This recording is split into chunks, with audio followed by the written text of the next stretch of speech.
बैंगन एक साधारण सब्जी है। उसकी भाजी बनाओ या भरता, सब स्वादिष्ट लगता है। लेकिन क्या हो अगर बैंगन में कोई जादू आ जाए? एक गरीब किसान के खेत में उगे जादुई बैंगन ने किस तरह से उसकी किस्मत बदल दी, चलिए देखते हैं। करतारपुर गांव में बिज्जू अपने परिवार के साथ रहता था। बिज्जू एक बहुत ही गरीब किसान था। उसके पास थोड़ी सी जमीन थी जिसमें वो सब्जियां उगाता था, लेकिन उसके खेत में उगने वाली सब्जियां अच्छी नहीं होती थी। उनमें या तो कीड़े लगे होते थे या पेड़ से तोड़ने के कुछ देर बाद ही वो बासी हो जाती थी। बिज्जू के घर में उसकी पत्नी तारा और उसकी नन्ही सी बेटी अंजू रहते थे। बिज्जू रोज अपनी सब्जियों को गांव की मंडी में बेचने जाता था। अरे भाई, ये फूल गोभी कैसे दिए हो? 50 रुपए किलो साहब। लेकिन वो ग्राहक बिज्जू से फूल गोभी के दाम पूछकर आगे बढ़ जाता है। बिज्जू पीछे से उसे आवाज लगाता है। क्या हुआ साहब, ले लो ना, 40 रुपए किलो लगा दूंगा। नहीं नहीं, तुम्हारी फूल गोभियाँ बिल्कुल भी फ्रेश नहीं है। अरे साहब, आज ही तो खेतों से तोड़ कर लाया हूँ। इसी तरह से लोग बिज्जू से उसकी सब्जियां नहीं खरीदते, सिर्फ दाम पूछकर आगे बढ़ जाते।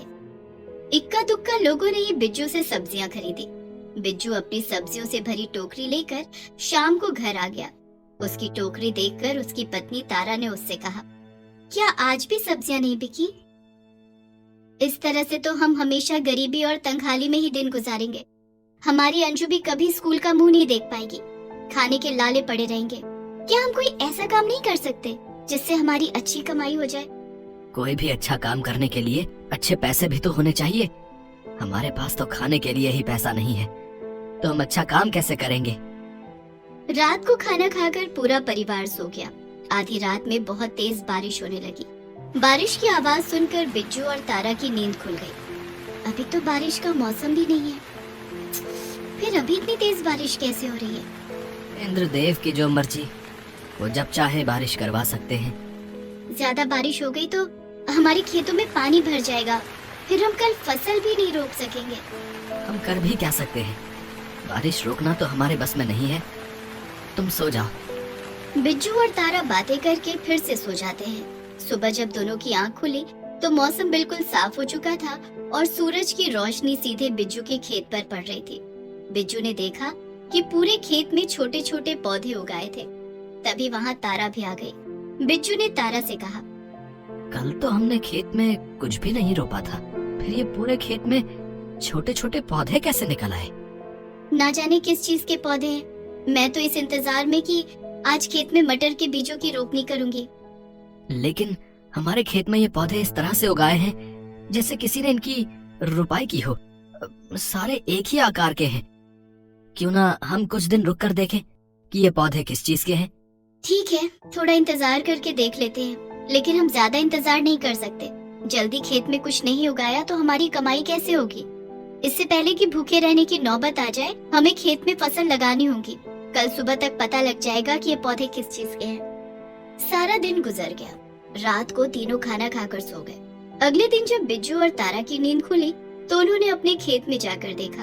उन्होंने देखा कि वे छोटे छोटे पौधे एक ही रात में बड़े हो गए थे और उनमें ढेर सारे बैंगन फले हुए थे।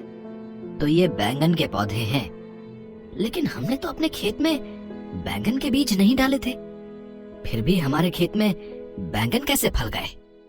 अब कैसे फले इससे हमें क्या लेना देना? ये बैंगन बड़े सुंदर और ताजे दिख रहे हैं। ऐसा लगता है इनकी सब्जी बड़ी स्वादिष्ट होगी। मैं सारे बैंगन तोड़ देती हूँ। आप सब्जी मंडी में ले जाकर इन्हें बेच दो। ठीक है, ऐसा ही करता हूँ। और तारा सारे बैंगन तोड़कर एक टोकरी में रखने लगी। धीरे धीरे एक टोकरी भर गई, लेकिन खेत में अभी भी ढेर सारा बैंगन बाकी था। तारा ने और बैंगन तोड़ने शुरू किए और देखते ही देखते दूसरी टोकरी भी भर गई। 2 टोकरी बैंगन देखकर बिज्जू बोला, बिना बीज के भी इतने सारे बैंगन अपने आप उगाए। लगता है ये कोई साधारण बैंगन नहीं है, ये तो जादुई बैंगन है। तभी बैंगन की टोकरी में से आवाज आने लगती है। बैंगन की टोकरी से आ रही इस आवाज को सुनकर बिज्जू और उसकी पत्नी तारा दोनों बहुत खुश हो जाते हैं। तारा, हमें इन बैंगनों को मंडी में ले जाकर बेचना होगा, लेकिन मैं 2 टोकरी बैंगन एक साथ नहीं ले जा सकता। कोई बात नहीं अंजू के पापा, एक टोकरी बैंगन आप ले चलो और एक टोकरी बैंगन मैं लेकर चलती हूँ। दोनों मिलकर बैंगन बेचेंगे और सारे बैंगन बिक गए तो हमें ज्यादा मुनाफा भी होगा। लेकिन अंजू को किसके पास छोड़कर जाएंगे? अंजू को हम मंडी में साथ लेकर चलेंगे। ठीक है अंजू की माँ, चलो अब हम बैंगन लेकर मंडी चलते हैं। और तीनों एक साथ मंडी चल पड़ते हैं। रास्ते में बिज्जू का दोस्त संतराम उन्हें देख लेता है और बिज्जू से कहता है, अरे बिज्जू भाई, कल तक तो तुम्हारे खेत में छोटे छोटे पौधे थे, लेकिन आज तुम दोनों दो दो टोकरी भर के बैंगन कहाँ से लेकर आ रहे हो? अब आ नहीं रहे हैं, बल्कि इन बैंगनों को बेचने के लिए मंडी जा रहे हैं। हाँ हाँ वो तो ठीक है, लेकिन इतने सारे बैंगन तुम्हारे पास आए कहाँ से? बिज्जू सोच में पड़ जाता है कि संतराम को क्या जवाब दे, क्योंकि किसी को भी इन जादुई बैंगनों का सच नहीं बताना था। तभी बिज्जू की पत्नी तारा बोलती है, संतराम भैया, ये बैंगन हम दूसरे गांव से लाए हैं। वहाँ मेरे चाचा जी का खेत है, उनके खेत से ये बैंगन लाए हैं। ओहो अच्छा अच्छा, ठीक है, मैं चलता हूँ। इस तरह से बिज्जू और तारा दोनों मंडी जाकर बैंगन बेचने लगते हैं। उनके बैंगन ताजे और काफी हृष्ट पुष्ट थे, जिस कारण ग्राहकों ने उनके सारे बैंगन खरीद लिए। उस दिन दोनों पति पत्नी की अच्छी कमाई हो गई। तारा, आज तो खूब पैसे मिले हैं, हमारे सारे बैंगन बिक गए। ऐसा पहली बार हुआ है कि मेरी सारी सब्जियां एक ही दिन में सबकी सब बिक गई हूँ।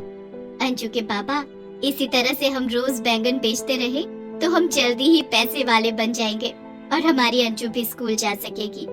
खाने पीने की भी कोई दिक्कत नहीं होगी। हाँ अंजू की माँ, तुम ठीक कह रही हो। चलो अब घर चलते हैं, बहुत जोरों की भूख लग रही है। घर चल के सबसे पहले खाना खाएंगे। और तीनों खुशी खुशी अपने घर जाते हैं। इसी तरह बिज्जू के खेत में रोज ताजे ताजे रसीले बैंगन फल जाते और बिज्जू उन्हें तोड़कर टोकरी में भर लेता और फिर दोनों पति पत्नी मिलकर उन बैंगनों को मंडी में बेच देते। इससे उनकी आर्थिक स्थिति बहुत अच्छी होती जा रही थी। उन्होंने अपनी बेटी अंजू का नाम भी स्कूल में लिखवा दिया था। लेकिन बिज्जू और तारा की खुशियाँ संतराम से बर्दाश्त नहीं हो रही थी। ये बिज्जू रोज रोज इतने सारे बैंगन लाता कहाँ से है? मैं तो उसे कभी खेत में काम करते हुए भी नहीं देखता। ये सब कैसे हो रहा है? मुझे पता करना ही होगा। और उस रात संतराम बिज्जू के खेत में गया और सारी रात वहीं बैठा रहा। रात में बिज्जू के खेत में एक भी बैंगन नहीं थे। संतराम खेत के पास बैठकर खेत को निहारता रहा, लेकिन वो ज्यादा देर तक नहीं जाग सका और उसकी आंख लग गई। जब सुबह उसकी नींद खुली तो उसने देखा कि खेत में चारों तरफ बैंगन ही बैंगन थे। सभी पौधों में बड़े बड़े और ताजे ताजे बैंगन फले हुए थे। ये देखकर संतराम के आश्चर्य का ठिकाना न रहा। अच्छा, तो ये जादुई बैंगन है, इसी के कारण बिज्जू माला माल हो रहा है। मुझे इन जादुई बैंगनों का कुछ तो करना ही पड़ेगा। और संतराम वहाँ से चला गया। उस दिन भी बिज्जू और तारा 2 टोकरी में बैंगन लेकर मंडी चले गए और उन्हें बेचकर वापस आ गए। संतराम रात होने का इंतजार करने लगा। उस रात जब बिज्जू और तारा खाना खाकर सो गए, तब संतराम बिज्जू के खेत में आया और उसने बैंगन के सभी पौधों पर एसिड छिड़क दिया। अब देखता हूँ कि कल सुबह इन पौधों में बैंगन कहाँ से आते हैं। अब जादुई बैंगनों का खेल खत्म। और ये सब करके संतराम वहाँ से चला गया। आधी रात को फिर से जोरों की बारिश होने लगी। बारिश की आवाज सुनकर बिज्जू और तारा की नींद खुल गई और तारा को बैंगन के पौधों की चिंता होने लगी। अंजू के बाबा, बाहर इतनी तेज बारिश हो रही है, खेत में पानी भर गया तो हमारे बैंगन के पौधे गल जाएंगे। तुम चिंता मत करो अंजू की माँ, वो जादुई बैंगन है। उनके बीज सीधे स्वर्ग लोक से आए हैं। बारिश उनका कुछ नहीं बिगाड़ सकती है। और दोनों पति पत्नी फिर से सो जाते हैं।